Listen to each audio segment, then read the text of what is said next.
Hi guys, welcome back.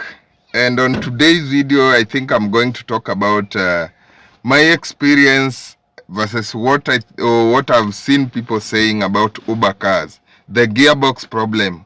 Why is it that these cars beat gearbox a lot? The gearbox problem. I don't even want to talk about it. It's painful because I will do a video about the gearbox. There is a Even if you look at my channel, I've not been posting a lot.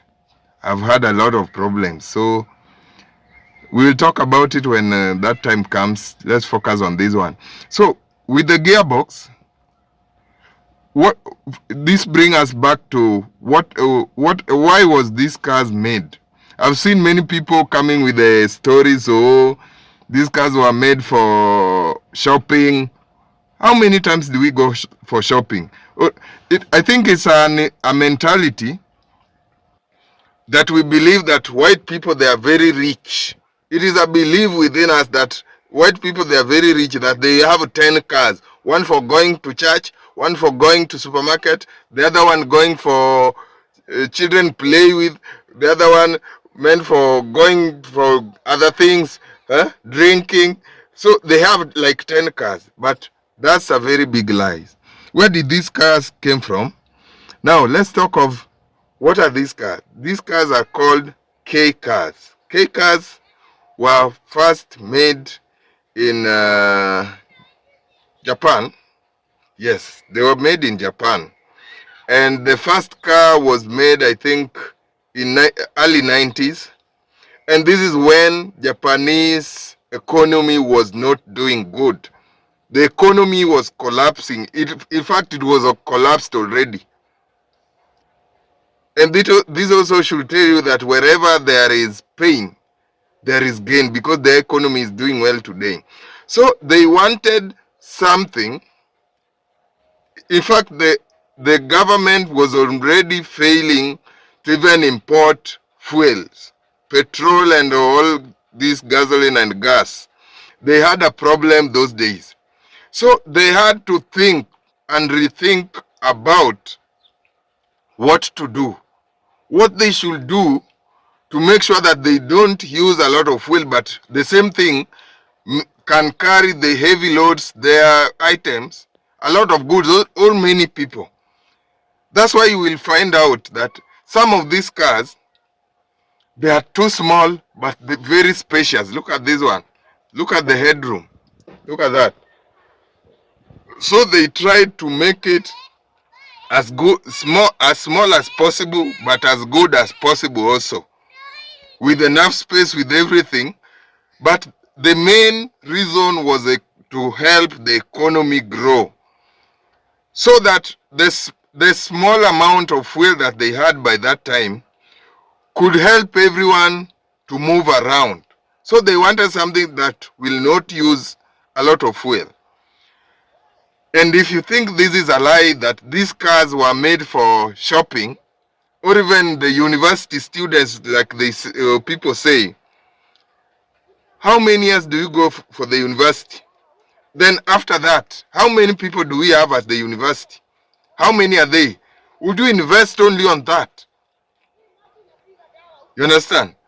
So these cars were made for everyone, but for one reason. For one reason. The main reason was to find something cheap, something small, fuel efficient, but can accommodate many people. Because if you talk about shopping, how many seats are here? Kwani unaenda shopping na watu wangapi? And in Japan, do they have those many children like us? So that's a lie. So about the gearbox, these cars, we overuse them. First of all, we overuse these cars. These cars, we go longer distance, because I last week, like 2 weeks ago, I had to set my gauge here to see how many kilometers I can go in a week. And today, it is already 3 weeks. It is 3 weeks, but I have already gone for about, let's see, 3 weeks. In fact, I'm not done with the 3 weeks, and I'm already at 5,294. That is a 3 weeks run, 2 weeks and some days, because 3 weeks are not yet done. I think I have 2 days. So this tells you that we overuse this car. Since we overuse them, we overwork them. Even the common cars, the private cars, cannot manage this in 3 weeks. Most private cars, this is a 6 month or even 3 months movement. But with these our cars, it is almost 200 or even more per day. So that is also a problem that caused these engine problems. The other thing is overheating. These cars, they overheat because of that distance. You go longer distance, there is no time to relax, the car goes continuous. Like 15 hours without relaxing. Maybe you relax for 20, 30 minutes, you continue with the journey like that. So that also is another problem that is causing engine problems. Number two is about oil. Trust me, even me right now, I use oils. And also the same oil that is written in that, I don't know, what is it called? Kifuniko, that kifuniko. But I'm not really sure that I've been using a genuine oil.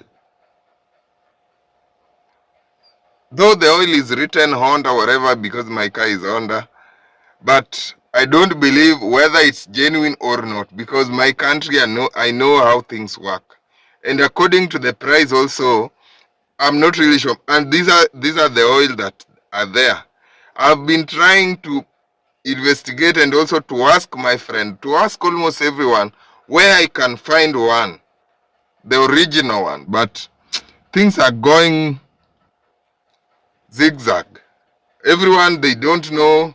And the last time I spoke to someone, they told me that I should visit Honda office. They have a Honda Kenya along, I think, somewhere in industrial areas. And I've not gone there to try my best because the oil I have, I've just used it. But I think on my next service, I will have I will go and try if I can find oil at their shop. I will try, and also I will update you on what it looks like and what's the difference. So oil is also our problem here. We are not really sure if we are using genuine oil on these engines. Another thing is about service, timing, the timing of the service. Because my first gearbox, I remember, I think I serviced that gearbox after, I think 1 year, almost a year. And I used to ask because I was new in the industry. So I had to ask many people. Many people, they were telling me, don't do it, don't do it, don't touch that. You will utaribu your gearbox. Don't try. So it went to a point I felt like, no, this is an engine and I should just do it. So I did it. And it was good, it was done well, and after a few months, like 3, the gearbox died. So up to date, I don't know whether that service was the problem, but I was told that there was when we opened the gearbox, the oil was very sticky, like I was told that it has burnt, imechomeka. So I don't know the meaning of kuchomeka or what. I don't know whether the heat in that engine is too much for the oil, but that's what happened.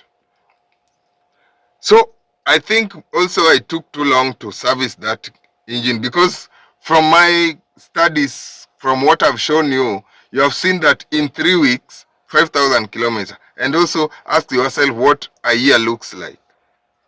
So this is something that from my experience, I think our timing, we don't calculate. We are more on this service. The other service, the one we do at the routine service, the 5,000 and 10,000, we are more focused on that. That's why I chose to set my order to calculate everything so that I will know, because we should be doing it at around 30,000 to I think 50 maybe, I don't know, but it should be less. So after 1 year, if I went for more than 5-6 months, that means it was too much for the car.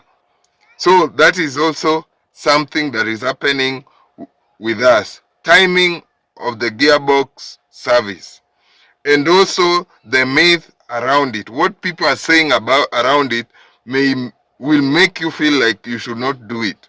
So at some point, these are the few things that I feel is costly.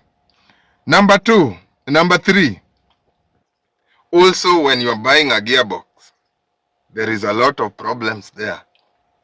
That's why some gearbox, they don't last, because